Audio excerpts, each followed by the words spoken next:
¿Qué está pasando aquí?, preguntó Sofía mirando fijamente a Rafael parado en la entrada de su propia casa. Sofía, tenemos que hablar, dijo Rafael sin poder mirarla a los ojos. Las cosas han cambiado. Valentina y yo estamos juntos ahora. Valentina apareció detrás de él, usando una bata de seda que definitivamente no era de Sofía. Pero lo que más le llamó la atención fueron los aretes de esmeralda de su abuela brillando en las orejas de esa mujer. ¿Nuestra casa?, repitió Sofía con calma, aunque su corazón se aceleraba. La casa que compré completamente con mi herencia de mi papá. Rafael intentó mostrar confianza, pero falló. Estamos casados. Las leyes de bienes mancomunados. En realidad no. Sofía sacó su teléfono, su dedo sobre el botón de grabar. Pero por favor, sigue explicando cómo planeas robarme mi casa. Has estado viajando tanto, Sofía, dijo Valentina con falsa compasión. Rafael necesitaba a alguien que realmente estuviera presente en su vida. Alguien que apreciara lo que él ha construido aquí. ¿Lo que él ha construido? La voz de Sofía se mantuvo firme, pero internamente estaba anotando cada detalle. Rafael se enderezó, animado por la presencia de Valentina. He solicitado el divorcio, Sofía. Mi abogado dice que con tus viajes constantes y tu comportamiento reciente, los problemas de salud mental, los olvidos, tengo motivos para un divorcio sin oposición, con división de bienes a mi favor. ¿Problemas de salud mental? ¿Olvidos? La mente de Sofía repasó los últimos meses, las veces que había encontrado documentos movidos en su oficina, citas que creía haber agendado pero no estaban en su calendario, el número creciente de vergüenzas profesionales que parecían surgir de la nada. Ya veo, dijo Sofía en voz baja, luego sonrió. No era una sonrisa cálida. Bueno, esto es ciertamente revelador. Detuvo la grabación y los miró directamente a ambos. Solo hay un pequeño problema con su plan. El poder notarial que seguramente planean usar como referencia, el que les di para gastos del hogar, excluye explícitamente transferencias de propiedades y decisiones de activos importantes. También es inmediatamente revocable, cosa que estoy haciendo ahora mismo, verbalmente, frente a testigos. La cara de Rafael se puso pálida. No puedes simplemente... Y como esta casa fue comprada completamente con mi herencia, mantenida en el fideicomiso de mi papá, con documentación que prueba el origen de los fondos, tu reclamo de bienes mancomunados no tiene base legal. Sofía guardó su teléfono y tomó su maleta. Regresaré mañana con un cerrajero y una escolta policial para recuperar mi casa. Les sugiero que usen esta noche para encontrar otro lugar donde quedarse. Al darse vuelta para irse, se detuvo. «Y Valentina, esos aretes pertenecían a mi abuela. Voy a agregar robo de reliquias familiares a mi demanda legal». Caminando de regreso a la calle, la fachada serena de Sofía finalmente se quebró. Sus manos temblaron mientras llamaba a Miguel, su hermano, sabiendo que aún estaría despierto trabajando en sus proyectos de ciberseguridad. «Miguel, necesito tu ayuda y necesito un lugar donde quedarme esta noche». «¿Sofía? ¿Qué pasó? Suenas... Me acaban de echar de mi propia casa. Rafael me está engañando y están tratando de robar todo lo que tengo. Estoy en camino. ¿Dónde estás?» «En la esquina de mi casa, o de lo que era mi casa. No te muevas. Llego en 20 minutos». Mientras esperaba a Miguel, Sofía repasó mentalmente los últimos meses. Todos esos pequeños incidentes que había atribuido al estrés del trabajo, las cosas perdidas, las citas confundidas, los documentos que no estaban donde los había dejado. Todo comenzaba a tomar sentido de una manera horrible. Su teléfono sonó con un mensaje de Patricia, su socia. «Reunión de emergencia mañana. 3 clientes llamaron preguntando si es cierto que has estado teniendo episodios psicológicos. Tenemos que hablar». Sofía cerró los ojos. No solo le estaban robando su dinero y su casa, le estaban destruyendo su reputación profesional también. Cuando Miguel llegó y la vio parada en la acera con su maleta, su expresión se endureció. «Cuéntame todo», dijo abrazándola. «Y después vamos a arreglar esto. No sabes qué tan profundo va esto, Miguel. Creo que han estado planeando esto por mucho tiempo. Entonces tenemos mucho trabajo que hacer. Pero primero vámonos de aquí. Mañana empezamos la guerra». Esto es peor de lo que pensé, dijo Miguel señalando su pantalla. Mira esto. Ha estado accediendo a tu cuenta de correo durante meses. Lo mismo con tu calendario, tu sistema de gestión de clientes, incluso tus aplicaciones bancarias. Sofía miró los registros de acceso, sintiéndose enferma. ¿Cómo es posible? Nunca le di esas contraseñas. Software espía en tu laptop. Cosas bastante sofisticadas, no algo que Rafael pudiera instalar por sí mismo. Tuvo ayuda profesional. La revelación hizo que Sofía cuestionara todo. ¿Cuántas oportunidades perdidas, cuántas vergüenzas profesionales fueron en realidad sabotaje? Pensó en el cliente importante al que aparentemente había plantado el mes pasado. Una cita que estaba segura de no haber hecho. Luego se olvidó de que había confirmado. «Hay más», continuó Miguel sombríamente. «Ha estado moviendo dinero sistemáticamente.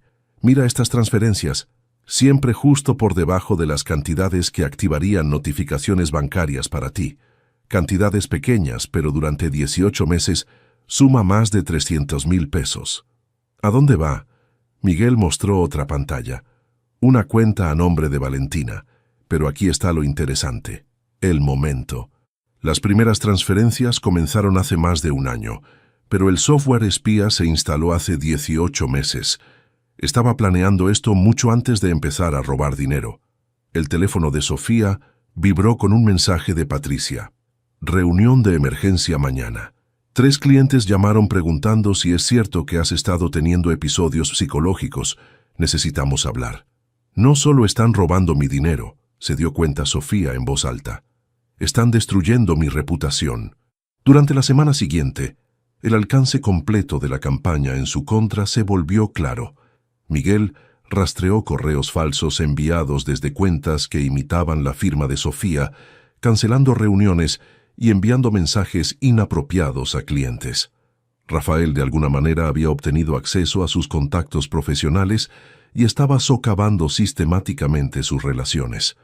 Carmen, la asistente de Sofía, finalmente admitió que había estado recibiendo llamadas de alguien que decía ser Sofía, dando instrucciones extrañas y luego llamando de nuevo para contradecirlas. «Pensé que estaba bajo estrés, señora Mendoza. El hombre dijo que había estado teniendo problemas de memoria y que siguiera sus instrucciones cuando pareciera confundida». El hombre. Rafael había estado suplantando la voz de Sofía, creando caos en su vida profesional mientras hacía parecer que se estaba volviendo incompetente. «¿Recuerdas cuando no pudiste encontrar las llaves de tu carro el mes pasado?», preguntó Miguel. «¿Y cómo estabas segura de que habías dejado documentos importantes en tu escritorio, pero estaban en tu maletín?» «La manipulación psicológica», susurró Sofía, mientras todo el horror se asentaba. «Me estaba haciendo dudar de mi propia memoria, de mi propia cordura». Miguel asintió sombríamente. «Manipulación psicológica clásica. Hacer que la víctima cuestione su realidad para que se vuelva dependiente de la versión de la verdad del manipulador. ¿Pero por qué? Estuvimos casados 13 años. Si quería un divorcio, porque un divorcio normal dividiría los bienes igualmente. Pero si te declaran mentalmente incompetente o si puede probar que no eres apta para manejar tus propios asuntos». Miguel no necesitó terminar la oración. Sofía descubrió la evidencia más escalofriante en una carpeta en la laptop de Rafael que Miguel logró acceder remotamente. Notas detalladas sobre su comportamiento, incidentes documentados de olvido o confusión, todo meticulosamente registrado y claramente destinado para procedimientos legales. «Estaba construyendo un caso para declararme legalmente incompetente», se dio cuenta Sofía. Todo, la manipulación psicológica, el sabotaje profesional, el aislamiento de amigos, todo estaba diseñado para hacerme parecer mentalmente inestable. «Hay algo más», dijo Miguel a regañadientes. Le mostró una serie de citas en el calendario de Rafael. Reuniones con Dr. Ricardo Salinas, un psiquiatra conocido por su disposición a proporcionar evaluaciones favorables por el precio correcto. «¿Ibas a hacerme internar?».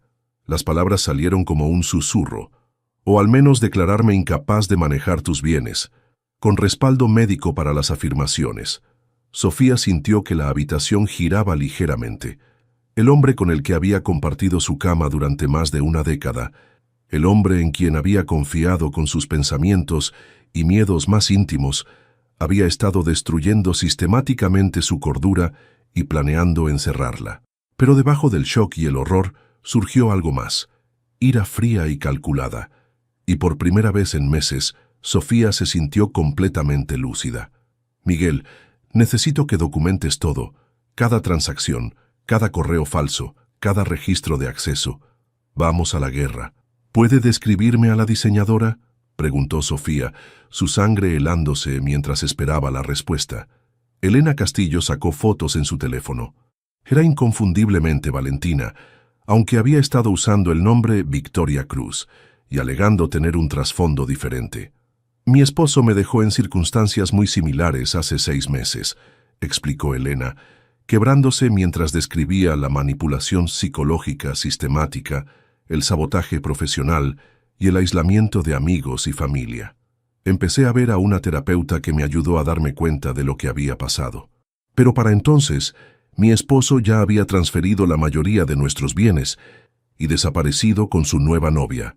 La investigación de Sofía había tomado un giro inesperado cuando decidió investigar más a fondo a Valentina Cruz.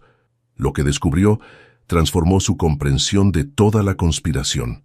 Trabajando con un investigador privado, Sofía se enteró de que el negocio de diseño de interiores de Valentina, Cruz Luxury Designs, había colapsado espectacularmente hace 2 años. La empresa había invertido fuertemente en 3 desarrollos de lujo en Polanco, que resultaron ser fraudes de inversión. Valentina perdió no solo su capital empresarial, sino también dinero perteneciente a clientes que habían prepagado por servicios. Debe aproximadamente 2.3 millones de pesos a varios acreedores, reportó el investigador, algunos de los cuales no son del tipo que acepta planes de pago. Más perturbador aún, Sofía descubrió que Rafael no era el primer objetivo de Valentina. Durante los últimos 18 meses, otros 3 matrimonios en los barrios acomodados de Ciudad de México habían terminado en circunstancias similares. Esposos alegando que sus esposas eran mentalmente inestables, seguido de divorcios contenciosos donde las esposas perdían activos significativos. El patrón se volvió claro cuando Sofía entrevistó a las otras víctimas. Cada historia era terriblemente familiar: manipulación gradual, aislamiento profesional, documentación médica falsa. Empecé a sospechar cuando encontré esto. Elena le mostró a Sofía un cuaderno. Lo encontré escondido en el auto que mi ex esposo dejó atrás. El cuaderno contenía perfiles psicológicos detallados y guías de manipulación paso a paso. La página dedicada a Sofía era perturbadoramente precisa, altamente inteligente, adicta al trabajo, tendencias perfeccionistas. El orgullo en su competencia profesional la hace vulnerable a ataques sobre estabilidad mental. Aislada de la familia debido a demandas laborales. Confía completamente en el esposo. Debilidad a explotar. Semana 1-2. Manipulación psicológica menor. Mover objetos pequeños. Leyó Sofía en voz alta. Semana 3-4. Interferir con horario profesional. Crear apariencia de olvido. Semana 5-8. Escalar a sabotaje profesional. Documentar todos los episodios para procedimientos legales. Miguel había logrado acceder legalmente a los registros telefónicos de Valentina a través de la investigación de fraude. Los mensajes de texto entre Valentina y Rafael revelaron la verdadera naturaleza de su relación. Valentina, recuerda, necesitas parecer genuinamente preocupado por su salud mental. Practica la rutina del esposo preocupado. Rafael, ¿y si se da cuenta? Es más inteligente que las otras. Valentina, por eso estamos tomando más tiempo con ella. Apégate al plan. Para diciembre estará tan dependiente de ti para funcionar que la audiencia de incompetencia será una formalidad. Rafael. ¿Y después? Valentina. Después tenemos todo, y tú te conviertes en mi siguiente objetivo, pero no necesitas preocuparte por esa parte. Las manos de Sofía temblaron mientras leía el último intercambio. Valentina había estado planeando manipular y destruir a Rafael tan completamente como lo había manipulado para destruir a Sofía. Cuando Sofía confrontó a Rafael con esta evidencia durante una sesión de mediación, su reacción confirmó todo. Se desplomó completamente, admitiendo que había estado aterrorizado de Valentina durante meses, pero estaba demasiado metido en el esquema para escapar. Dijo que le diría a todos lo que habíamos hecho contigo, sollozó. Tenía grabaciones mías moviendo tus cosas, prueba de las transferencias financieras. Estaba atrapado. Entonces decidiste atraparme a mí en su lugar, dijo Sofía fríamente.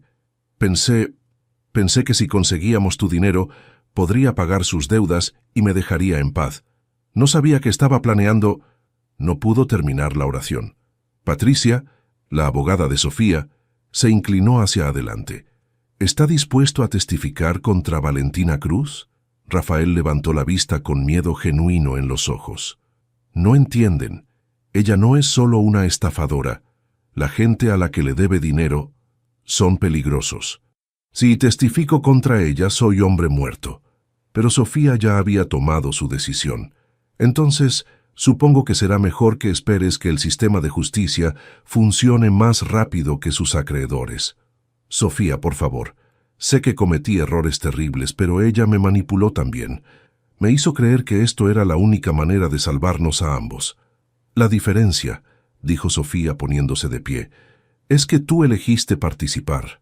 Yo no tuve elección. Sofía, los socios están preocupados, dijo Patricia evitando el contacto visual. Esta atención mediática está afectando a todos nuestros clientes.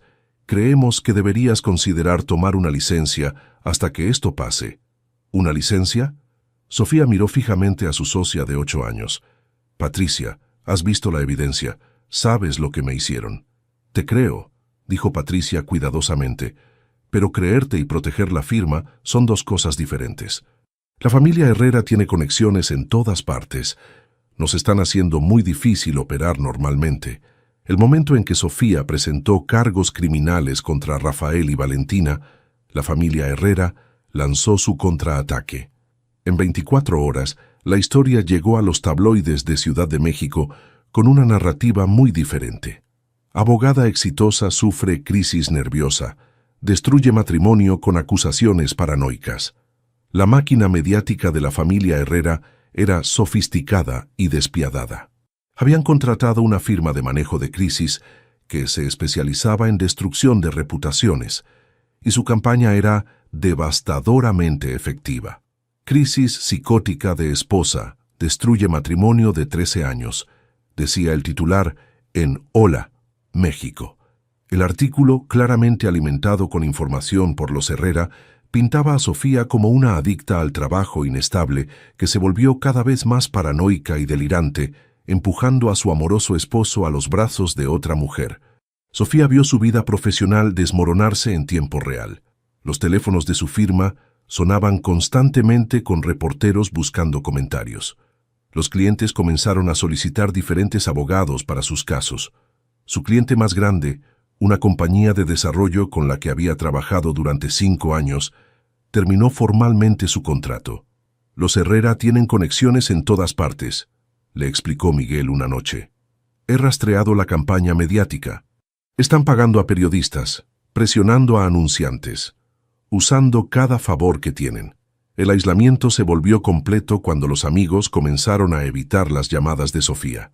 La campaña de manipulación psicológica, amplificada por la cobertura mediática, hizo que la gente cuestionara qué era real. Incluso aquellos que querían apoyarla no estaban seguros de qué creer. Miguel se convirtió en su único aliado constante, pero incluso él se vio afectado. Su negocio de ciberseguridad perdió 3 clientes importantes después de que competidores esparcieran rumores sobre su hermana inestable, afectando su juicio. A veces me pregunto si tienen razón, admitió Sofía durante una sesión de terapia con la doctora Elena Vargas. Tal vez soy paranoica, tal vez sí imaginé algunos de esos incidentes. Esa es exactamente la respuesta que la manipulación psicológica está diseñada para crear, explicó la doctora Vargas pacientemente. El hecho de que estés cuestionando tu realidad no significa que tu realidad esté mal. Significa que la manipulación fue efectiva. El avance llegó cuando Miguel descubrió algo que los investigadores de la familia Herrera habían pasado por alto. Los registros médicos de Valentina mostraban que le habían recetado medicamentos contra la ansiedad por estrés agudo relacionado con persecución financiera por individuos inestables. La fecha de la receta era 3 días después de que Sofía presentara los cargos. Está usando la misma narrativa de víctima sobre nosotros que ayudó a Rafael a crear sobre ti, se dio cuenta Miguel, y está obteniendo documentación médica para respaldarlo. Esta revelación le dio a Sofía la claridad que necesitaba para entender el alcance completo de las habilidades de manipulación de Valentina. No era solo una estafadora, era una experta psicológica que podía manipular a cualquiera, incluso a los profesionales destinados a detectar manipulación. Armada con esta percepción, la estrategia legal de Sofía cambió. En lugar de tratar de defenderse contra las acusaciones de inestabilidad mental, decidió exponer las técnicas que se estaban usando para crear esas acusaciones. «No vamos a pelear la guerra mediática», le dijo a Patricia. «La vamos a usar. Cada mentira que digan, cada técnica de manipulación que usen, se convierte en evidencia de cómo funcionó la campaña original de manipulación psicológica. Pero la decisión tuvo un costo personal severo. Para cuando comenzó el juicio criminal, Sofía había perdido la mayoría de sus clientes. Su reputación profesional estaba en ruinas y enfrentaba presión financiera por primera vez en su vida adulta. Miguel la encontró llorando en su oficina improvisada una noche, rodeada de documentos legales y recortes de periódicos. «Estoy perdiendo todo», susurró.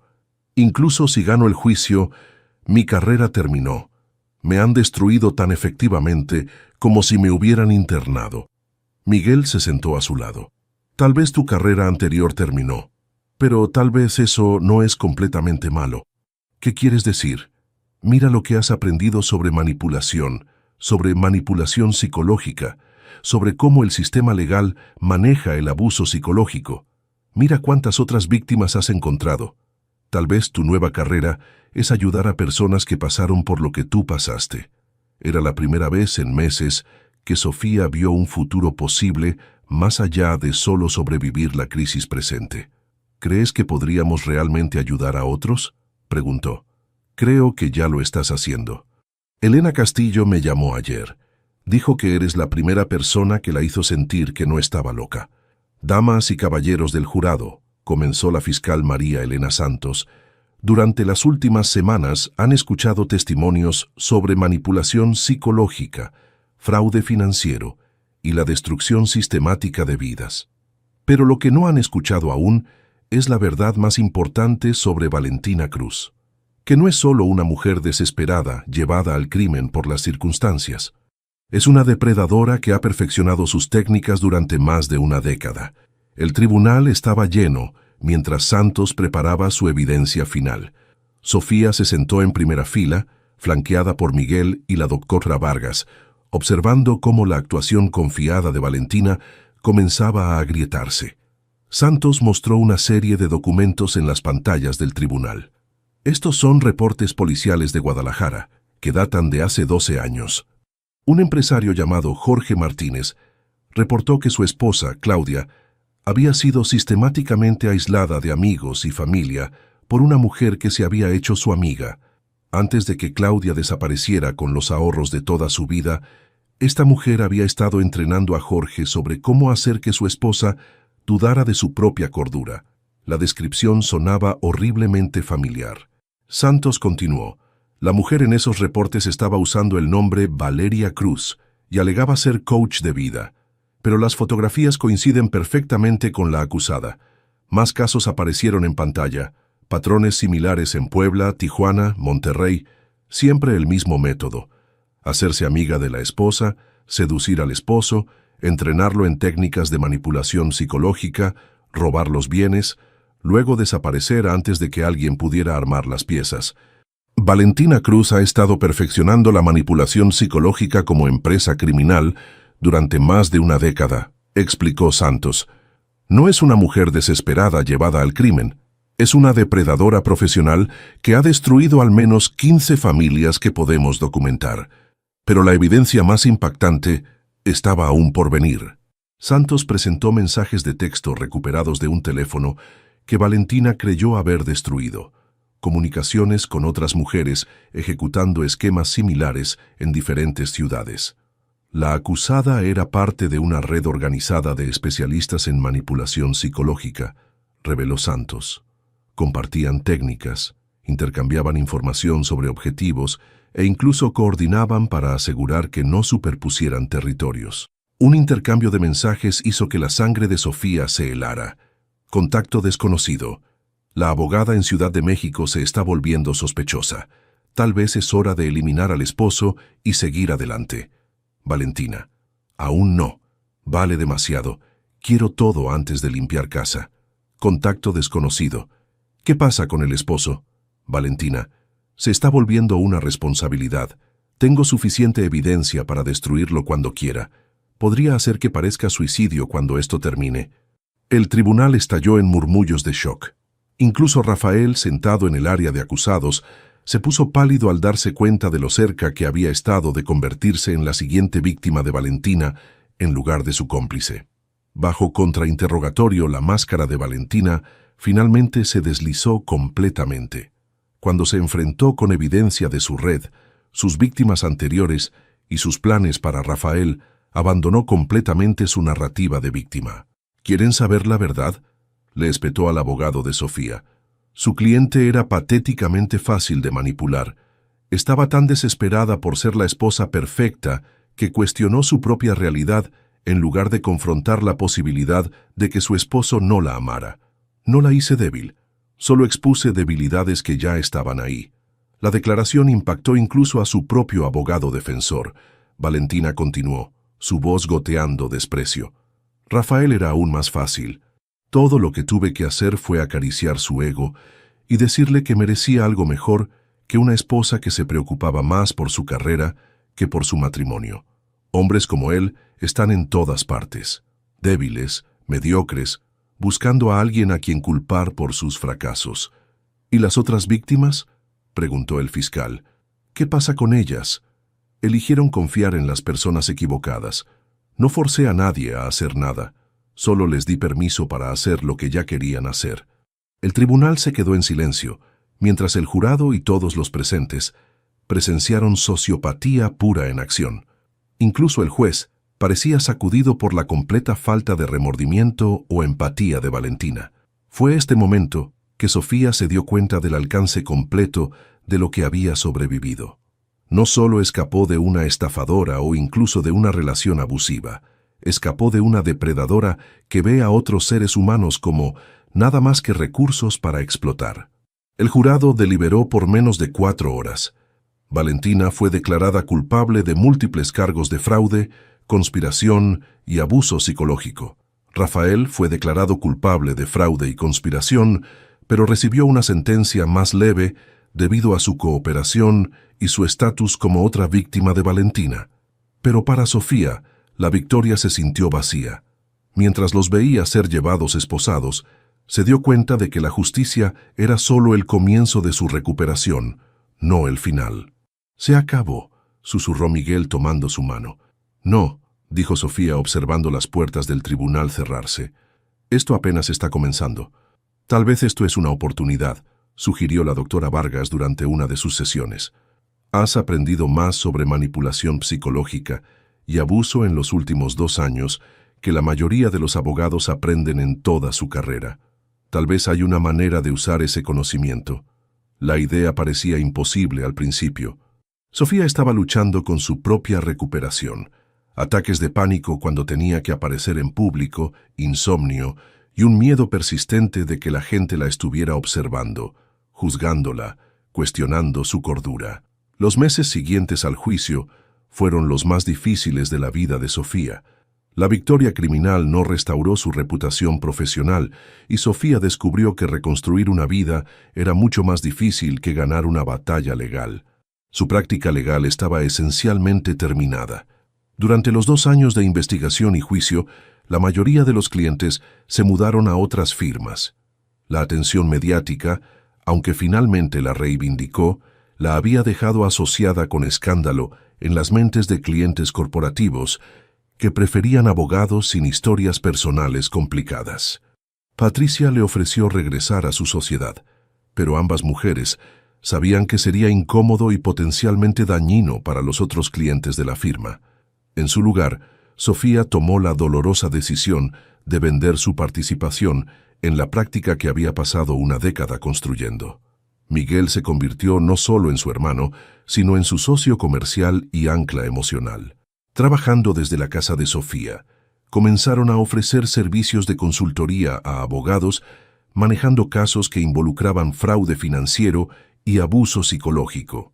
Su primera cliente fue Elena Castillo, quien estaba luchando por recuperar bienes robados por su exesposo y Valentina. La comprensión detallada de Sofía sobre las técnicas de manipulación, ganada a través de experiencia personal dolorosa, resultó invaluable para construir el caso de Elena. La palabra se esparció discretamente a través de la comunidad legal de Ciudad de México. Otros abogados comenzaron a referir clientes que estaban lidiando con casos complejos que involucraban manipulación psicológica, abuso financiero y manipulación psicológica. Sofía descubrió que su pesadilla le había dado una experiencia única que pocos otros abogados poseían. Para finales de 2026, Mendoza Legal Advocacy había evolucionado en algo que ni Sofía ni Miguel inicialmente habían visualizado. No solo estaban proporcionando servicios legales, estaban proporcionando un enfoque comprensivo para ayudar a sobrevivientes de abuso a reconstruir sus vidas. La doctora Vargas se unió a su equipo como psicóloga consultora, ayudando a clientes a entender los aspectos psicológicos de su abuso, mientras Sofía manejaba la recuperación legal. Miguel proporcionaba experiencia en ciberseguridad, ayudando a víctimas a documentar acoso digital y recuperar información robada. El trabajo era emocionalmente demandante, pero gratificante de maneras que la práctica corporativa anterior de Sofía nunca había sido. Cada cliente representaba una vida que podía ser reconstruida, una persona que podía ser ayudada a distinguir entre realidad y manipulación. La propia sanación de Sofía se aceleró mientras ayudaba a otros. Las sesiones de terapia con la doctora Vargas evolucionaron a una relación más profunda, primero amistad, luego romance cuidadoso. Elena Vargas se convirtió en la primera persona en quien Sofía había confiado completamente desde antes de su matrimonio con Rafael, y su relación se desarrolló lentamente, construida sobre honestidad completa sobre sus respectivos daños y procesos de sanación. Para 2027, Sofía había desarrollado una reputación como una de las expertas líderes de México en remedios legales para abuso psicológico. Había consultado en casos a través del país y había sido invitada a hablar en conferencias sobre la intersección de salud mental y defensa legal. La casa que una vez fue símbolo de su matrimonio con Rafael había sido completamente transformada. La planta baja servía como oficinas para su práctica, mientras vivía en los pisos superiores renovados. Cada habitación había sido rediseñada para reflejar su yo auténtico en lugar de la persona que pensó que necesitaba ser durante su matrimonio. Pero el cambio más significativo era interno. La mujer confiada y competente que emergió del juicio era diferente de la persona que había sido durante su matrimonio, más centrada, más consciente de su propio valor, menos dispuesta a sacrificar su bienestar por la comodidad de otros. «No soy la misma persona que Rafael se casó», le dijo a Elena durante una noche tranquila en casa. «Ni siquiera soy la misma persona que caminó hacia esa puerta principal hace 2 años y medio y la encontró cerrada».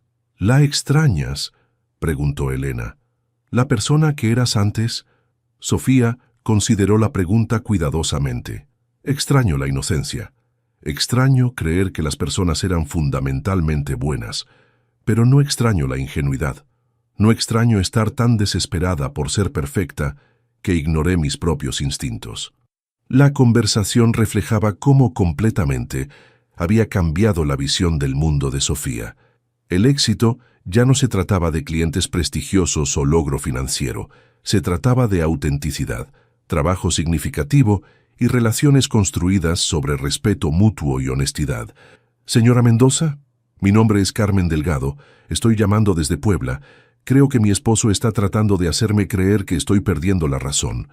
Las palabras eran tan familiares que Sofía tuvo que hacer una pausa y tranquilizarse. Durante los últimos 2 años había recibido cientos de llamadas similares, pero esta se sentía diferente. La voz de Carmen llevaba la misma confusión y esperanza desesperada que Sofía recordaba de sus propios momentos más oscuros. ¿Puede contarme qué ha estado pasando?, preguntó Sofía suavemente, acomodándose en su silla de oficina y abriendo un nuevo archivo de cliente. La historia de Carmen se desarrolló con familiaridad desgarradora. Objetos perdidos que reaparecían en lugares inesperados, citas que no recordaba haber hecho, vergüenzas profesionales que parecían surgir de la nada, y un esposo que respondía a su confusión con creciente preocupación por su salud mental. «Ha sido tan comprensivo», dijo Carmen, su voz quebrándose. «Sigue diciendo que está preocupado por mí, que tal vez necesito ver a alguien, pero sé que no estoy perdiendo la razón. Sé que no olvidé esa presentación importante. Sé que no programé 3 reuniones al mismo tiempo. Carmen, te creo», dijo Sofía firmemente. «Y lo que estás describiendo tiene un nombre. Se llama manipulación psicológica, y es una forma de abuso psicológico diseñado para hacerte cuestionar tu propia realidad». El alivio en la voz de Carmen era audible. «¿Entonces no me estoy volviendo loca?». «No te estás volviendo loca. Pero necesitamos documentar todo lo que está pasando y conseguirte la ayuda que necesitas para protegerte». Mientras Sofía tomaba notas detalladas sobre la situación de Carmen, le impresionó cuánto había cambiado su perspectiva. Hace 3 años, habría visto a Carmen como una cliente que necesitaba servicios legales. Ahora veía a una persona completa que necesitaba apoyo integral para reconstruir su sentido de realidad y reclamar su vida. La llamada duró más de 1 hora. Para el final, Carmen tenía un plan de seguridad, estrategias de documentación y, más importante, el conocimiento de que no estaba sola y no estaba perdiendo la razón. Después de colgar, Sofía se sentó tranquilamente en su oficina, mirando hacia el jardín que había creado donde la pretenciosa colección de esculturas de Rafael había estado una vez. El espacio reflejaba su crecimiento, auténtico, pacífico y completamente suyo. Miguel tocó su puerta. «¿Otra más?». «Otra más», confirmó Sofía. «De Puebla esta vez». «¿Eso es que 15 casos nuevos este mes?». Sofía asintió sombríamente. «El problema es más grande de lo que inicialmente nos dimos cuenta. Valentina no era única, solo era particularmente hábil. Hay personas como ella por todo el país, dirigiéndose a individuos vulnerables y usando las mismas técnicas de manipulación psicológica». Miguel se sentó frente a su escritorio. «Entonces, ¿qué hacemos al respecto?». «Seguimos haciendo lo que estamos haciendo. Un cliente a la vez, una vida reconstruida a la vez». Sofía hizo una pausa, luego sonrió. «Pero creo que estamos listos para expandir». Durante las siguientes semanas, Sofía y Miguel desarrollaron planes para franquiciar su modelo, entrenar abogados y terapeutas en otras ciudades para proporcionar el mismo enfoque integral para ayudar a sobrevivientes de abuso.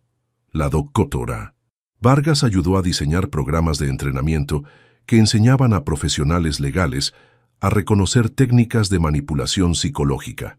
La expansión no se trataba de construir un imperio comercial, se trataba de asegurar que personas como Carmen tuvieran acceso a ayuda sin importar dónde vivieran. «¿Sabes qué es lo más extraño?», le dijo Sofía a Elena una noche. «Nunca habría encontrado este propósito si Rafael y Valentina no me hubieran traicionado». «¿Estás agradecida por lo que pasó?». «No agradecida». Sofía eligió sus palabras cuidadosamente. «Nunca estaré agradecida por el dolor que causaron, pero sí estoy agradecida por quien me convertí a través de sobrevivirlo». Elena tomó su mano. «Te convertiste en alguien que puede salvar a otros de pasar por lo mismo. Tal vez esa fue siempre la idea. Tal vez necesitaba pasar por el infierno para poder guiar a otros fuera de él». La conversación fue interrumpida por el teléfono de Sofía sonando. Otra mujer, otra historia de manipulación y confusión, otra oportunidad de ayudar a alguien a encontrar su camino de regreso a la realidad. Mientras contestaba la llamada, Sofía se sintió completamente en paz con la persona en quien se había convertido. No era la abogada corporativa exitosa que había sido, pero era algo mejor. Era alguien que usaba su dolor para prevenir el dolor de otros. Señora Mendoza, mi nombre es Ana Rodríguez. Estoy llamando desde Tijuana. Creo que necesito su ayuda. Y el ciclo comenzó de nuevo. ¿Está segura de que quiere hacer esto?, preguntó la doctora Vargas, observando a Sofía prepararse para la entrevista televisiva. Han pasado 3 años, pero esto va a traer todo de vuelta. Sofía se ajustó el blazer azul marino, el mismo color que había usado el día del veredicto. Es hora. Si mi historia puede ayudar, aunque sea a una persona más, vale la pena revivirlo todo. El programa matutino Buenos Días México había invitado a Sofía para hablar sobre su nuevo libro, Reconociendo las señales, una guía legal para sobrevivientes de abuso psicológico. En los últimos 6 meses había recibido más de 200 consultas de todo el país. Durante la entrevista, la conductora María Fernández le preguntó sobre el momento que cambió todo. Sofía respiró profundo antes de responder. Cuando me paré frente a mi propia casa y mi llave no funcionó, pensé que era el final de mi mundo. No sabía que en realidad era el comienzo de encontrar quién realmente era. ¿Pero a qué precio?, insistió María. Perdió su práctica legal, su matrimonio, años de su vida. Sí, perdí muchas cosas, admitió Sofía, pero también gané algo que no sabía que me faltaba, la capacidad de confiar en mi propia realidad. Durante mi matrimonio había perdido eso sin siquiera darme cuenta. Después del programa, Sofía regresó a su oficina para encontrar que ya tenían 15 mensajes nuevos. ¿Su asistente, Carmen? Sí, había contratado a Carmen Delgado de Puebla después de ayudarla con su caso. Le entregó una lista de llamadas. 3 son de abogados queriendo entrenar con nosotros, reportó Carmen. 5 son nuevas posibles clientes, y hay una llamada extraña de alguien que dice conocer el paradero de Valentina Cruz. Sofía levantó la vista bruscamente. Valentina había sido liberada 6 meses atrás, después de cumplir solo 4 años de su sentencia de 7 por buena conducta. Desde entonces, había desaparecido completamente. ¿Qué dijeron exactamente? Carmen consultó sus notas. Una mujer de Mérida. Dijo que alguien que coincide con la descripción de Valentina se ha estado acercando a mujeres adineradas allá, usando el nombre Victoria Vega y diciendo que es consejera matrimonial. La sangre de Sofía se heló. Habían pasado 3 años desde el juicio, pero Valentina estaba casando de nuevo. Miguel entró justo cuando Sofía estaba marcando el número de la fiscal Santos. ¿Problemas? Valentina está operando otra vez. En Mérida. ¿Quieres que investigue? Sofía hizo una pausa. Durante 3 años había reconstruido su vida pieza por pieza. Había encontrado paz, propósito, incluso amor. ¿Realmente quería arriesgar todo eso persiguiendo fantasmas del pasado? Pero entonces pensó en Carmen, en Elena Castillo, en todas las mujeres que habían llamado buscando ayuda. Pensó en las nuevas víctimas que Valentina ya podría estar atacando.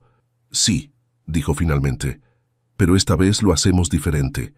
Esta vez no vamos solos. Durante las siguientes semanas, Sofía coordinó con autoridades locales en Mérida, la fiscal Santos, e incluso contactó a algunas de las otras víctimas anteriores de Valentina. Juntas, construyeron una red de vigilancia alrededor de los movimientos de Valentina. La operación culminó cuando Valentina, usando su nueva identidad, intentó ejecutar su esquema familiar con Laura Pacheco, una empresaria viuda de Mérida. Pero esta vez, Laura había sido advertida. Había documentado cada interacción, grabado cada conversación y mantenido comunicación constante con Sofía. Cuando Valentina finalmente mostró su mano, convenciendo al hijo de Laura de que su madre estaba desarrollando demencia y necesitaba que él tomara control de sus finanzas, las autoridades estaban listas. Sofía voló a Mérida para la detención. Mientras veía a Valentina ser esposada por segunda vez, sintió una satisfacción diferente a la del primer juicio. Esta vez no era personal, era profesional. Era justicia para víctimas que nunca habían conocido su nombre. ¿Se siente vindicada?, le preguntó un reportero local. No se trata de vindicación, respondió Sofía. Se trata de prevenir que más familias pasen por lo que pasamos nosotras. En el vuelo de regreso a Ciudad de México, Sofía reflexionó sobre lo lejos que había llegado. 3 años atrás, La traición de Rafael y Valentina casi la había destruido. Ahora había usado esa destrucción para construir algo más fuerte, no solo para ella, sino para docenas de otras personas. Su teléfono vibró con un mensaje de Elena.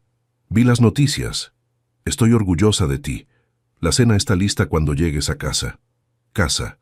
La palabra tenía un significado completamente diferente ahora. No era un lugar que compartía con alguien que la traicionaría. Era un espacio que había creado, lleno de personas que la eligieron y a quienes ella había elegido también.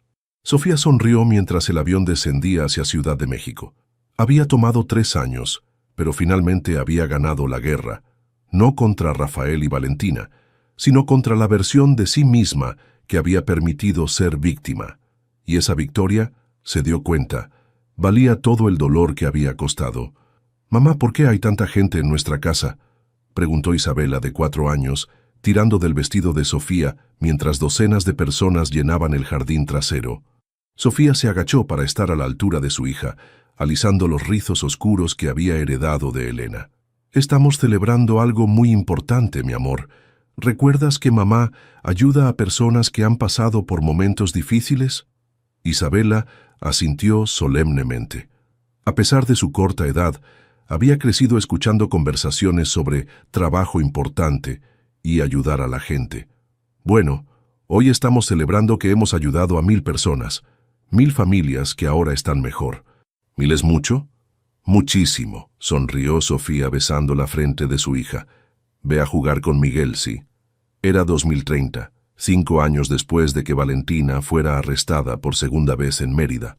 La segunda condena había resultado en una sentencia de 15 años sin posibilidad de libertad condicional.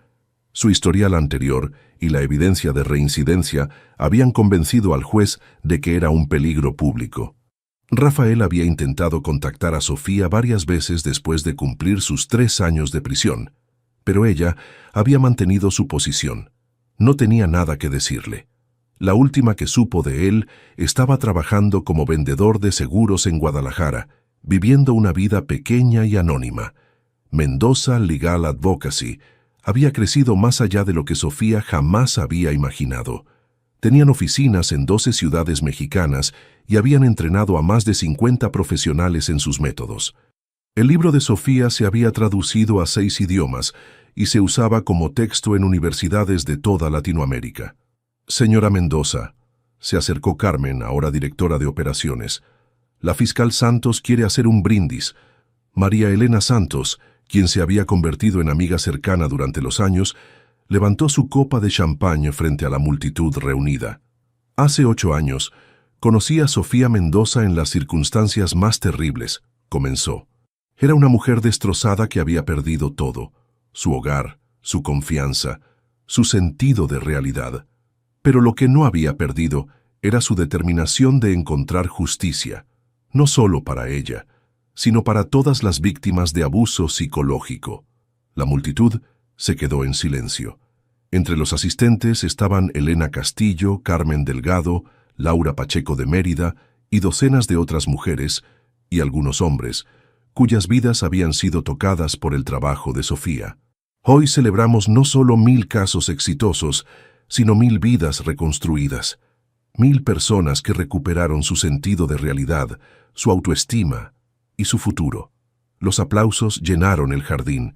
Sofía sintió la mano de Elena apretando la suya y por un momento se transportó a aquella noche hace 8 años cuando había estado parada en la calle, sin casa, sin esperanza. «Pero más que eso», continuó Santos, «celebramos algo único en nuestro sistema legal, un modelo que trata a las víctimas como seres humanos completos, no solo como casos». Sofía no solo cambió su propia vida, cambió cómo abordamos el abuso psicológico en México. Después de que la multitud se dispersara, Sofía se sentó en los escalones de su casa con Elena, observando a Isabela jugar con los hijos de algunos de los invitados. «¿En qué piensas?», preguntó Elena. «¿En qué diferente es todo ahora?», respondió Sofía. «Hace 8 años definía mi éxito por el dinero que ganaba, los clientes importantes que tenía, la impresión que causaba en otros. ¿Y ahora?». Sofía miró a Isabela corriendo por el jardín. luego a la casa que había transformado de un símbolo de traición en un hogar lleno de amor y propósito. Ahora lo defino por esto: por las noches tranquilas en casa contigo e Isabela, por las llamadas de Carmen diciéndome que otra cliente ha recuperado la custodia de sus hijos, por saber que cuando me acuesto por las noches, el mundo es un poquito mejor lugar de lo que era cuando me desperté. Elena sonrió. ¿Alguna vez te arrepientes? De cómo resultó todo, quiero decir. De que Rafael me traicionara, de perder mi práctica legal, de los años de dolor y reconstrucción. Sofía consideró la pregunta que le habían hecho cientos de veces en entrevistas, conferencias y sesiones de terapia. No puedo arrepentirme de algo que me trajo a ti, a Isabela, a este trabajo. El dolor fue real y no se lo desearía a nadie, pero la persona en quien me convertí, a través de sobrevivirlo, esta persona puede ayudar a otros de maneras que la antigua Sofía nunca podría. Isabela corrió hacia ellas, con las mejillas sonrojadas y una sonrisa enorme. «Mamá, mamá», María me dijo que su mamá dice que tú eres una heroína. ¿Eres una heroína? Sofía rió, abrazando a su hija. No soy una heroína, mi amor. Solo soy alguien que aprendió que a veces las cosas más terribles que nos pasan pueden convertirse en las cosas más importantes que hacemos. No entiendo. ¿Algún día lo entenderás?, dijo Sofía, mirando el sol ponerse sobre la ciudad que había sido testigo de su destrucción y renacimiento. Algún día lo entenderás. Te impactó la historia de Sofía y cómo logró transformar la traición más dolorosa de su vida en una misión de ayuda para miles de personas. Esta historia nos demuestra que aunque a veces las personas más cercanas a nosotros pueden causarnos el mayor daño, siempre tenemos el poder de reconstruir nuestra realidad y encontrar un propósito más grande. Si esta narrativa te tocó el corazón o te hizo reflexionar sobre la importancia de confiar en nuestros propios instintos, no olvides darle me gusta y compartir este video para que más personas puedan conocer sobre las señales de manipulación psicológica. La transformación de Sofía de víctima a defensora de otras víctimas es un recordatorio poderoso de que nuestras heridas más profundas pueden convertirse en nuestra mayor fortaleza para ayudar a otros. Si disfrutaste de esta historia completa y quieres seguir viendo más contenido sobre superación, justicia y segundas oportunidades, suscríbete al canal y activa la campanita para no perderte ninguna nueva historia. Y cuéntanos en los comentarios, ¿desde qué país nos estás viendo? Nos encanta saber que esta historia está llegando a corazones de todo el mundo. Independiente. Lo soy, respondió Valeria. Demasiado, diría yo, interrumpió Diego tomando su copa de vino. A veces pienso que te casaste conmigo solo para tener compañía, no para formar una familia de verdad. Valeria no respondió. Pidió agua al mesero que pasaba y esperó.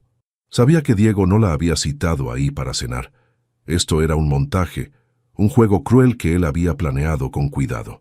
Mira, Valeria, continuó Diego, ahora más serio. Te traje aquí porque creo que es momento de hablarte con honestidad. Camila y yo, bueno, nos hemos acercado mucho últimamente. ¿Acercado?, preguntó Valeria sin cambiar el tono. Sí, ella me entiende, me apoya. No me hace sentir que soy menos solo porque gano menos que tú. Camila bajó la mirada, pero Valeria notó que estaba disfrutando el momento. Esa chica no era víctima de nada. Estaba ahí porque quería estar. ¿Y qué esperas que diga?, preguntó Valeria. No sé. Algo. Lo que sea. Diego se pasó la mano por el cabello. Siempre eres tan fría, tan calculadora. ¿Nunca te duele nada? Valeria tomó su vaso de agua y bebió despacio. Luego dejó el vaso en la mesa y miró a su esposo con calma. ¿Terminaste?